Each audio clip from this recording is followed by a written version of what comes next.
Hojjetaa mootummaa biyya Ikwaatooriyaal Giinii tokkootu dubartoota jaartii namaa tahan 400tti zinaa hojjetee yeroo zinaa hojjetu kana hundaafuu viidiyoo waraabee if bira kaayaa jiran. Santuu torban kana miidiyaa addunyaa hundarratti mata duree tahee akka ijoo dubbiititti naanneeffamaa jira. Kanaa wajjin wal qabatee ijoolleen teenya tan muslimaa irra hedduun yeroo zinaa faarsan arkina. Obboleeyyan kiyya amantii islaamaa keessatti zinaan waan faarfamuu miti.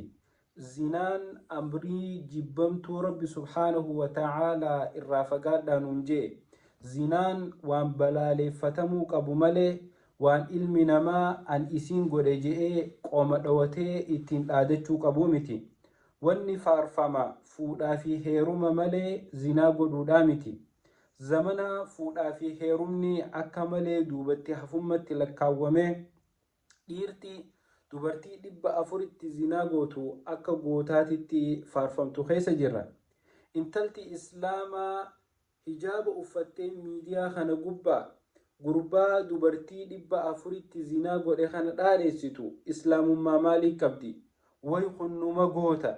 Silaa anis dubartoota 400 san keessa jiraadhee jechuun intalti tun silaa gurbaa san arkite akkuma dubartii saniititti zinaa wajjin gootii jechuu.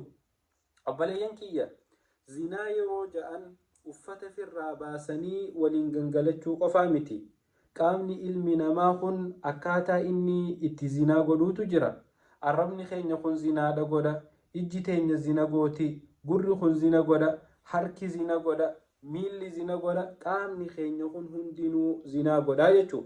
Zinaan harkaa osoo ittiin dhayne dura harkaan qaqqabachuunis zinaadha jedhamti. Waa'ee zinaa taa'anii dhaadheessanii arrabaan haasa'uunis zinaa arrabaatii jedhamti. Ummata zinaa godhu ija bantee laaluunis zinaadha jedhamti jechuudha. Waree zinaa gurguddoo mi'eeffattee gurra keetiin teessee dhageeffachuunis akkuma nama zinaa godhu jiruutii jechuudha. Tanaaf obboleeyyan kiyya xiqqoo haa qaanfannu. Akka ilmi namaa kun hundi gaazexeessaa tahetti zamana sooshaal miidiyaa kan waan uumamte hunda narraan hafin ani gabaasu malee jechuun tuni maaliif xiqqoo akkanatti safuu dhabna?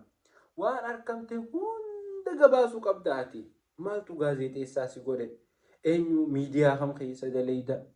Waan inna lillahi wa inna ilayhi raaji'uun a'uudhu billaa ja'anii bira kutan footoo amma ol darbuun viidiyoo inni dhalaa wajjin sagaggaalummaa godhu ol darbuun tun beekumsaa miti, wallaalummaadha. Obboleeyyan kiyya amma ji'oota muraasa dura miidiyaa akka BBCtii fi miidiyaalee addunyaa tanarratti intala eega dhalattee rifeensa qofa jalaa firraa riginta rifeensi meetira meeqa gahuu ja'aniiti miidiyaa kanarratti gadhiisan. Ijoollee muslimaa qaanyii takka maleedha intala amata meeqa rifeensa bobaa rifeensa qofa keessaa ifirraa murin tana akka waan guddoo godhanii sooshaal miidiyaa kanarra gadhiisan.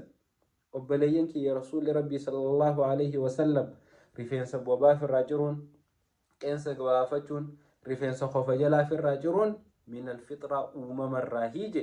Nuti ummanni muslimaa ummata qulqullinaan beekamu malee ummata rifeensa san firraa cirutti nama kakaasu, nama ajaju, nama gorsu malee ummata intala umrii isii guutuu rifeensa qofa keessaa firraa hin cirin ajaa wasakha san faarsuu miti. Amantii teessan hin wallaalina, namummaa keessan hin wallaalina. Maaltu fafa, maaltu fala, maaltu fokkottuudha, maaltu jibbamtuudha adda beeka. Intalti islaamaa gaafa qoma dhawattee teessee miidiyaa irraa zinaa faarsitu. Gurbaan islaamaa areeda dheeressee sunnaa guuttatee gaafa taa'ee miidiyaa gubbaa zinaa numa dhiira. Abooka akkanaa kana silaa rabbi biyya teenya nuu fidellee je'ee namni hawwee waan akkanaa barreessa. Abbaleessa kiyya wanni akkanaa ashooffaallee hin taatu, wanni akkanaa taphallee hin taatu. Jibba balaaleeffadhaa waan akkasii gizee arkitan akka dhaloonni karaa san deemu hin godhina. Rabbi subhaanahu wa ta'ala nu haa sattaru. Wassalaamu alaikum.